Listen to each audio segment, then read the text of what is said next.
In September of 2022, Cardinal News hosted its second community forum, this time on the subject of advanced manufacturing and the current climate for manufacturers in America.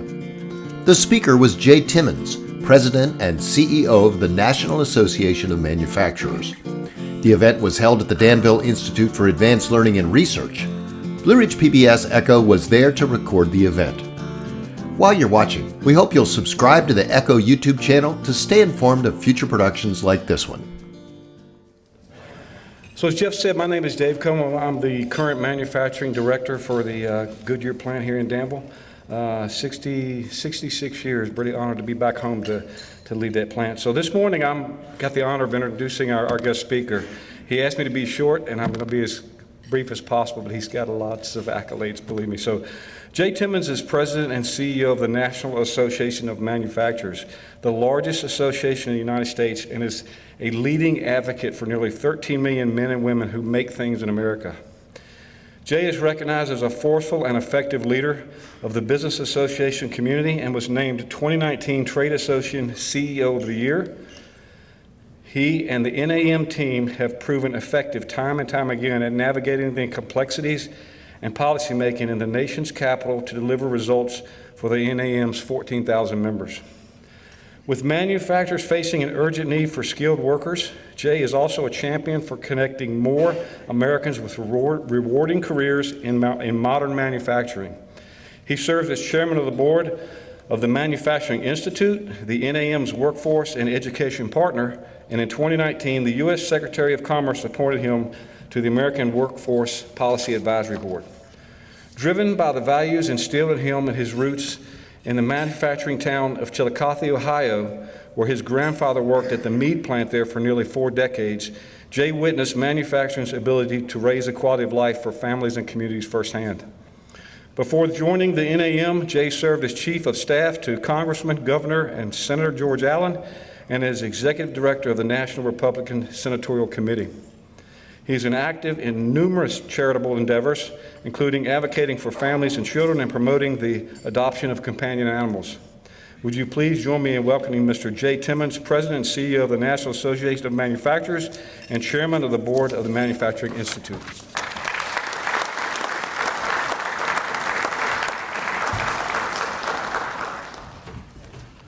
Well, thank you so much, David. Good morning, everybody. It is great to be here. I want to thank everybody who was responsible for this invitation, Luann and Dwayne, obviously, for inviting me here today. And thanks to the hosts, thanks to Cardinal News, the Institute, as well as the National Bank and Trust Company, Goodyear Tire, and Danville and First Piedmont Corp. For sponsoring the speaker series. I was chatting with David. We have a long-standing relationship with Goodyear at the National Association of Manufacturers, as you might guess.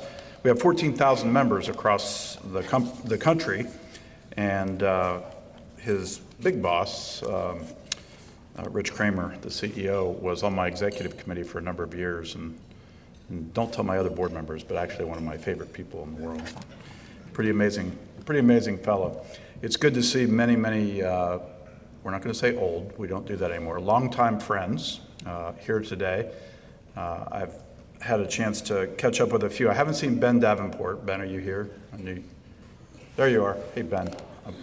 Governor Allen says hello. Said to say howdy.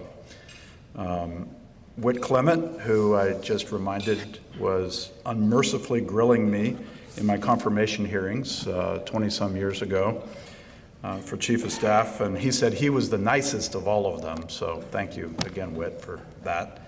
Carthen Curran, who I've known for 40 years, and we've joked that we met when we were 2, which is not really true, but we'll go with that. So before I start, I do want to take a moment to, you heard David mention the incredible Cardinal News, and I want to talk a little bit about the incredible story. I'm actually from a newspaper family. My mother was a newspaper publisher, and I've watched, as many of you have, kind of the decline of regional news and how really sad that is. That decline really deprives our communities of connectivity and shared culture. Well, Cardinal News sprung up at what I think was just a critical time, as some of these regional outlets across the country have been downsizing. I noted that the journalist Margaret Sullivan said earlier this year, she was referring to communities that have no regional news coverage. And she wrote that it creates a vacuum that leaves residents ignorant of what's going on in their world, incapable of fully participating as informed citizens. Well, Cardinal News really shows us that we can reverse that trend. And what you all have done, Dwayne, Luann, and others, what you've done to keep readers in Southwest and Southside Virginia informed, and to broaden access to top quality reporting is really nothing short of exceptional. So I have great appreciation for your work and what you've accomplished, and thank you very much. And Dwayne, I got to tell you, I've talked about all these other folks that I've known for a number of years. I got to give a hat tip to you. You may be one of the first reporters I ever met in Virginia. And what you may not know is you've been an inspiration to me over many years. You're a very diligent reporter, and you have always asked incisive questions, and frankly, you made me work a little bit harder when I was chief of staff to George Allen. I've always appreciated the way you write and the way you live and breathe the Commonwealth. I remember first reading When Hell Froze Over. I'm sure almost everybody here has read Dwayne's book about Doug Wilder's ascension to power when he was first elected lieutenant governor. And I learned more about the fabric of our Commonwealth in that one book than I had previously experienced. And when you retired from the Roanoke Times, it was really a loss for everyone, but it's such a relief to see you here at Cardinal News, and I think you're doing some of your best work, so thank you for everything that you've done for the Commonwealth. And on that note, it is great to be back in Danville and Southside. I spent a lot of time here during the days of George Allen's governorship and the campaigns of 1993 and 2000 when he was in the Senate. And I'm happy to say that being a part of that really helped prepare me for what I'm doing right now. I always had manufacturing in my blood, as David said. My grandfather was in manufacturing his whole life, but that was at a time when people thought manufacturing really was something different, certainly, than it is today. They looked at it as dirty, dark, and dangerous. People didn't want their children to be in manufacturing back then. So my dad went into retail, and my dad and my mother decided retail was no good, so I needed to go to law school. That was a joke. That never happened. I'm actually a college dropout, which didn't impress them that much, but they got over it. But Governor Allen really recognized the importance of a pro-business, pro-jobs, pro-manufacturing climate as part of the trajectory of the Commonwealth's future. And indeed, today we see it as important to America's future and America's economic and national security. So the Allen team was always eager to deliver results for Southside through resources such as the Economic Opportunity Fund. And that brought thousands of jobs and hundreds of millions of dollars of investment into the area. And I think Governor Allen was rightfully especially proud that we were able to bring great jobs to Danville and Pittsylvania and Henry counties so that young people wouldn't have to go far or leave their families to find a meaningful career that could last their entire lives. Of course, Governor Allen and the Allen administration, we were all proponents of education. He recognized that kids who have an outstanding K-12 education are well prepared to obtain advanced and specialized education that make them well suited for the workforce, that people of all ages greatly improve their prospects to find lifelong careers after pursuing valuable advanced manufacturing degrees and certifications at places like Danville Community College. Back then, the Institute for Advanced Learning was really just an idea, but it was an idea that reflected the Commonwealth's emphasis on the importance of education and the dignity of work. That dignity which we're all wrestling with right now as we try to bring America back to the workplace after the pandemic. And Ben, you were one of our key leaders promoting the idea of the Institute when Senator Allen was able to secure funds from the federal government when he was in the Senate. So that's why it's really inspiring for me to be here at the Institute today. And it's safe to say so much has changed over the past few decades. Manufacturers, for instance, have truly embraced digitization, something we didn't really think that much about 20, 30 years ago, and what we call manufacturing 4.0. Advanced manufacturing technologies aren't the stuff of science fiction anymore. You just think about some of the shows and the movies that we watched 20, 30 years ago, the things that were seemingly impossible. They're not only possible today, we've surpassed so many of those dreamed about technologies. And today you can find 3D printing, virtual and augmented reality, digital twins, and so much more, even in small and mid-sized manufacturing companies, because in fact, they have to have those technologies if they're going to compete and succeed, not only here at home, but globally. This new industrial revolution will be powered first and foremost through education. Keeping up with the pace of manufacturing 4.0 really requires us to train and educate generations of talented and ambitious young people. And that means giving them access to apprenticeships, something, frankly, Europe's a lot better at than we are. Internships, certifications, degrees, and other tools to impart them with the skill set and values that are needed to succeed in modern manufacturing. I have folks who talk about, there's some politicians in Washington who say, I want to support modern manufacturing or advanced manufacturing. And I've said, look, manufacturing today, if it has survived the great financial crisis of a decade and a half ago, or the pandemic, it is by definition advanced. It is by definition modern. It can't survive any other way. So it's really wonderful, frankly, that the Institute is here and it's growing, and it shows us that the Commonwealth is leading and keeping pace with that change. The new Center for Manufacturing Advancement is going to ensure that this community is at the leading edge of education and innovation. The Institute is an example of the cutting-edge modern manufacturing education that's taking place all across the Commonwealth. Another example of that, of course, is Richard Bland College. That's just up 85, and that's where the Manufacturing Institute, David mentioned that the Institute is our workforce and education partner of the NAM. It's got its Virginia chapter of the Federation for Advanced Manufacturing Education. You probably know that as FAME. You probably recognize that that was a program, an apprenticeship program that was started by Toyota, and Toyota turned that program over to the NAM and the Institute. It helps students in Central Virginia graduate with much needed AMT training, and that's great for the Commonwealth's manufacturing talent pool. Growing your talent pool and investing in your people is how you attract leading manufacturers. That's plain and simple. Workforce is the most important asset. The team is the most important asset of any manufacturer, and that's the secret ingredient, and manufacturers across the country know that. They want to be in communities that are welcoming and desirable places to not only build a career, but to raise a family. So as Danville and Southside Virginia continue making these investments, I can guarantee you industry is going to come knocking. And frankly, I'm really excited to see who the eventual tenant's going to be at Berry Hill Megasite. That's so much potential. It's your well-trained, well-educated workforce that is going to make the difference and finally seal the deal.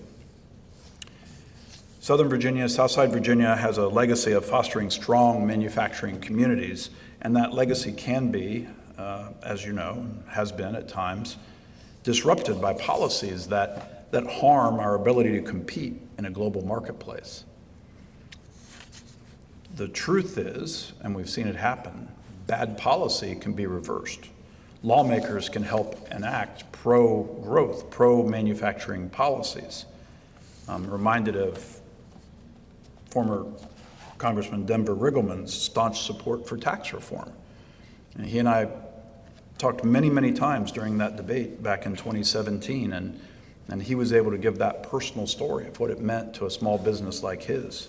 So I'm confident that there's a bright manufacturing future for Southside Virginia and for this area. But I want to take a moment to step back and take a look at the business environment from the perspective of maybe a few thousand feet up. Because the state of manufacturing is truly resilient. We're a $2.7 trillion industry with more than 12.8 million employees. And according to the NAM's quarterly Manufacturers Outlook survey, the majority of manufacturing leaders say that they're still optimistic about the future. This absolutely can be a manufacturing decade. But in order for it to be so, we have to make the right choices today. And honestly, that's where you all come in. Your voices, your relationships with your elected officials at the local, state, and federal level, they're absolutely crucial. Your stories, the wisdom that you can impart is absolutely critical. One of the most essential choices will be for industry and the community to keep investing and growing the workforce. Now, we've talked about the importance of education as well as upskilling, and right now we can see what happens if we neglect to do that. Workforce challenges, they've affected every industry in this tight labor market, affected them very seriously. And manufacturers in particular have had a pretty rough time. On average, this statistic just startles me. It gets updated every month and it never seems to change. There have been about 860,000 open jobs in manufacturing across the country over the past few years. And by the end of the decade, this is another startling figure, by the end of this decade, more than 2 million manufacturing jobs could well go unfilled. That will cost the economy $1 trillion alone in the year 2030. And that's all according to research that the Manufacturing Institute conducted with Deloitte. So that's why the NAM and the Manufacturing Institute launched our Creators Wanted Tour. And that is the manufacturing industry's largest campaign to build the workforce of today and tomorrow. It's actually a road show that goes into communities all across the country to inspire that next generation with it's a triple wide tractor trailer that is actually an escape room concept, but it gives young people kind of a taste of what manufacturing is all about. You see them come out really excited and exhilarated about a future career in manufacturing. We combat the skills gap and misperceptions about modern manufacturing by introducing those thousands of young people to high-tech, hands-on careers that they may have never considered before. So as I said, part of that campaign is a nationwide tour, and we brought that message directly to many communities. We've had a tour stop across the border in North Carolina in Research Triangle, and our next stop, I think 2 weeks from now, is in Tennessee, in Nashville. Well, I could talk a lot about Creators Wanted. It's a pretty cool program, but if you want to learn more about it, you can go to our website, creatorswanted.org. There's also some digital tools for local employers that you may want to access. Now, while industry is doing everything we can, and I see it every single day, to make this the manufacturing decade, we also have to have decisive action from policymakers.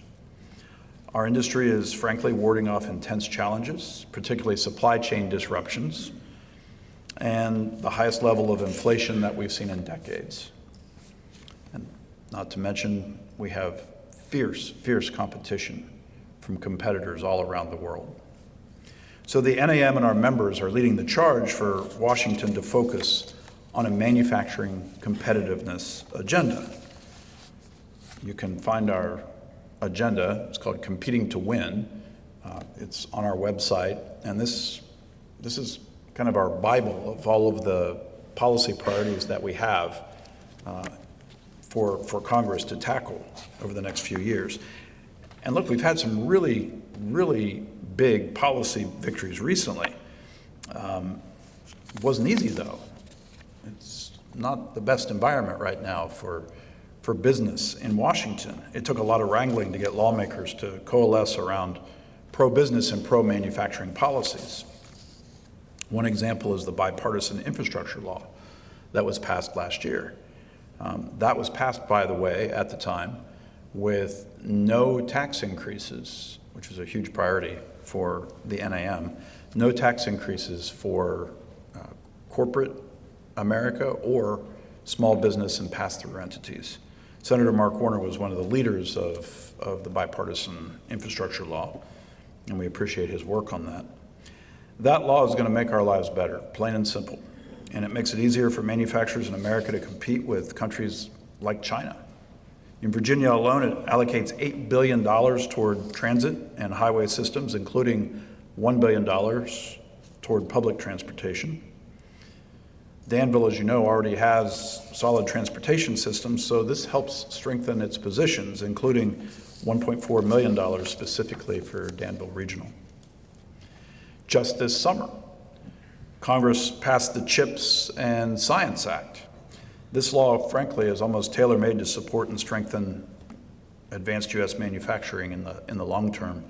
It provides $52 billion in funding for semiconductor research, also packaging and manufacturing incentives to improve domestic capabilities and reverse the decline in semiconductor manufacturing here in the United States. Just last Friday, I had the opportunity to be with President Biden near Columbus, Ohio, when he broke ground on the new Intel plant, which was the first of many projects that I think we're going to see start in this country because of that legislation. The bill also allocates funding for the creation of regional technology hubs, where partnerships will support the development of advanced manufacturing technologies. That'll help create jobs, grow the economy, and frankly, it'd be great to see Southside declared as one of those hubs. So perhaps that's a priority for everyone here. I think it would be a great feather in the cap to this region. We all know how important this type of growth, this type of economic growth is for the Commonwealth, whereas semiconductors are actually the second biggest export as of 2021. Harkening back to Governor Allen again, I well remember his, let's just say, obsession with getting this nascent industry invested heavily in Virginia and getting more silicon fabs here into the state. Back at that time, instead of a tiny little, you could see, today you can see a chip, it's just about as big as the tip of your little finger. Back then, they were the size of a small plate. But technology has advanced, and back then, his objective was to make Virginia known as the Silicon Dominion. And that type of investment today will continue that progress. The move towards silicon manufacturing, it didn't happen overnight, clearly. It took a lot of work, and that demonstrates how long it takes for a major investment and a commitment to pan out, and why it takes so long to get things back to normal when, frankly, we get it wrong. So many industry segments depend on chips at some point in their operations or along their supply chains. So the NAM knew that the CHIPS and Science Bill was absolutely crucial for manufacturing communities all across the country. And we also see the importance of those semiconductor chips in that supply chain crisis. There are many auto manufacturers, David, I know you know this, there are many auto manufacturers that have seas of fields and fields of cars that are manufactured to completion except for that electronic component that needs to go in before they can be delivered. We actually ordered a car in February. We're still waiting. And this bill will help get rid of that backlog. And look, the CHIPS bill is great, but we didn't get everything we wanted. We were pushing for measures to expand international trade and fight counterfeiting. And those are things that will benefit every manufacturer. We're going to continue that fight. We'll continue to work on those issues as well. But ultimately, we have to work even harder right now to convince policymakers to steer clear of bad ideas, populism, quite frankly. And this most recent budget reconciliation bill is an example of that. A lot of members of Congress and the Biden administration branded that bill the Inflation Reduction Act. There is nothing further from the truth. It's really hard to see how it combats inflation or positions us for global leadership, quite frankly, because it penalizes it penalizes America's businesses for being successful. So we're going to work hard to reverse some of the bad ideas that were contained in that bill. I will say this. We had a full court press at the NAM. Many of you were probably part of the campaign to beat back some of the worst parts of that legislation, and we were able to get some of the most destructive tax increases out of the bill and to secure protections for manufacturers. That was the good news. But we're going to have to keep up the pressure to prevent Congress from reversing the progress that we made in tax reform back in 2017. So let's go back to our workforce for just a second. Frankly, if Congress can do what it did, which everybody said was impossible, and that is to achieve bipartisan infrastructure investment, well, they can also achieve immigration reform. And I know that that can be a bit of a third rail in politics, but let's face some reality here. We've got to provide an appropriate and balanced path to legalization. Besides being the right thing to do in a country that's always been a nation of immigrants, it's going to bring talent that meets our economic needs. Remember those 860,000 open jobs in manufacturing I talked about. There are 12 million jobs economy-wide that are open in this country right now. If we don't welcome more legal immigrants, two things are going to happen. That talent will go to help other countries outcompete us. That'll take away sales from American companies. And secondly, our population will likely shrink. It's virtually impossible to have an aging and shrinking population and still grow the economy in a way that improves people's life. Immigration is one solution. Now, a lot of what happens in the next few years is going to depend on the upcoming elections. They're a little more than a month away, and depending on how the balance of power shifts, and I expect there will be a shift, we may have some new opportunities to advance our manufacturing competitiveness agenda. But one thing that I think is so important, and manufacturers know this, good ideas can come from anywhere. They can come from Democrats, from Republicans, from independents. But it's all meaningless if we don't hold ourselves and our elected officials to a certain standard. As members of industry, as members of communities, we safeguard the values and the institutions that make manufacturing in America possible in the first place. Manufacturers believe in, and the NAM works to advance, 4 core values that have made our country exceptional: free enterprise, competitiveness, individual liberty, and equal opportunity. Underpinning those values, of course, is the foundation of it all. It's our constitutional republic, our democratic system. Too many Americans, sadly, are losing faith in that system. A recent poll found that 64% of Americans, think about that, 2/3 of Americans, say that U.S. democracy is in crisis and at risk of failing.